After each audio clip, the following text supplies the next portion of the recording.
All right, hello. Welcome back to part two.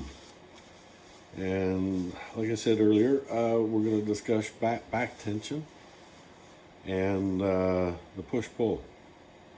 And we got a few questions about the push pull. But back tension is very important. And the last few days, I've seen a lot of different YouTube videos from different archers. Some talking about the stance and how standing with your feet in line with your shoulders and in line with the target at a 90-degree angle, not such a good thing. And they usually put their feet at a 45-degree angle or something similar, whatever's comfortable for them, and then shoot that way. I've tried shooting that way. Don't work for me. I need to be in line. And I guess as far as the back tension is concerned, I also noticed the difference when I'm standing. When I've tried shooting and I'm not standing, I'm sort of half face onto the target, that I don't get the same back tension. And the back tension is when you draw back, you should feel the muscles in the back of your shoulders straining a bit and pushing together, and that's what helps to give you that power on the release. I've noticed when I haven't concentrated on my back tension that my arrows go a lot lower than they normally would. But if when I'm going through my shot cycle and I do draw back, I make sure that I can feel it, and it works. And like I said, lately, my shots have been pretty damn good.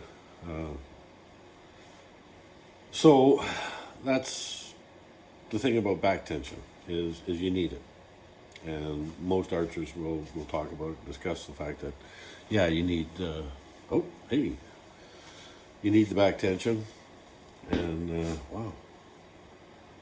What age does to you, eh? The cold just kind of, it's either the heat or the cold. Just does numbers for your complexion. Anyway, and I don't have a professional setup here for lighting and stuff, so, it looks like I'm kind of old. It's not the lighting, I am. So, now we come to push-pull. And this is the part I have trouble with, and I'm going to just move this over here a bit. I'm using my iPad today because my GoPro, the batteries don't really react very well to cold, and they tend to die very quickly. And I wasn't sure if I was going to be shooting outside or inside today. And as soon as I got here, I'm glad I brought my iPad. So, the push-pull. The problem I have with people using that phrase is it's something you're doing anyway. It's physics. Sir Isaac Newton's laws of force, motion. For every action there's equal and opposite reaction. So when you're holding your bow out and you draw back on this bow, it's 58 pounds of force by the time I get back here. So if I don't resist with the exact same amount, my bow is going to come in. It's just the way it works. That's physics. And I'm pulling with 58 pounds of force. So when people say push-pull, I'm going, well, that's kind of how you shoot a bow. You pull back on the string with the required force that the bow is rated for, and your arm withstands the same force by pushing out against the bow. Now, I've watched a lot of videos. I guess some, they have their arms a little crook in their arms, and when they release, they push out or something. I don't know. I tried doing different things with it to make sense. And if I push out, my arrow's going all over the place, you know. And again, like the last video when I talked about my release, you know, it's ugly as hell, but it works for me. You know, I don't do the, it's just plunk, plunk. So again, you know, it's not that everybody else is doing. Anyway, so any archers can explain to me push-pull better than what my apparently limited understanding can do. It'd be a big help. But again, like I said, it's just pure simple physics. If you don't push and pull, your bow's just kind of sitting there like this. I know like Armin Hemmer, great to watch. This guy is amazing. Not only is he an excellent archer, but this guy knows his bows, and I love watching him get new bows in and rate them, and you know. But he talks about katra, and you know, and I'm guessing that's the when you release, you at the same time you drop your bow.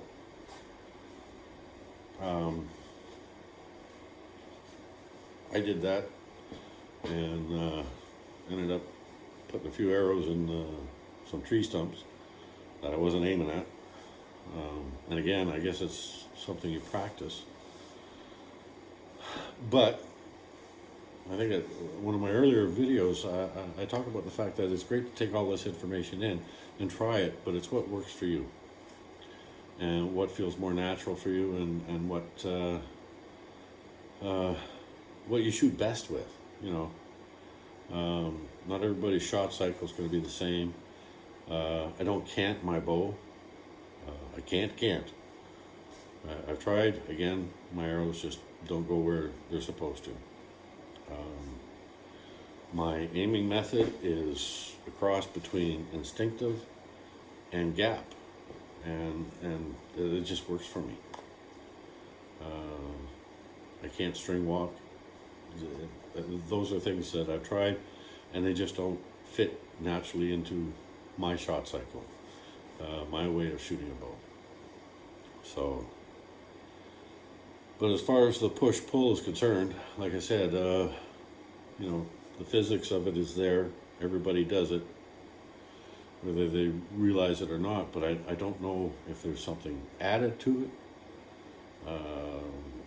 You know, I can't imagine the pulling part. You know, you're plucking the string at that point, and that's no good. So I'm not quite sure, you know, what it is. There, I have no idea. So anyway, it is a cold day. I won't be going out and shooting again. I'll wrap this up, go home, and hopefully it's supposed to warm up later in the week to -6, but I don't mind shooting at -6. It's another problem with getting old, eh? The cold really has a tendency to affect you, but we improvise, adapt, and overcome.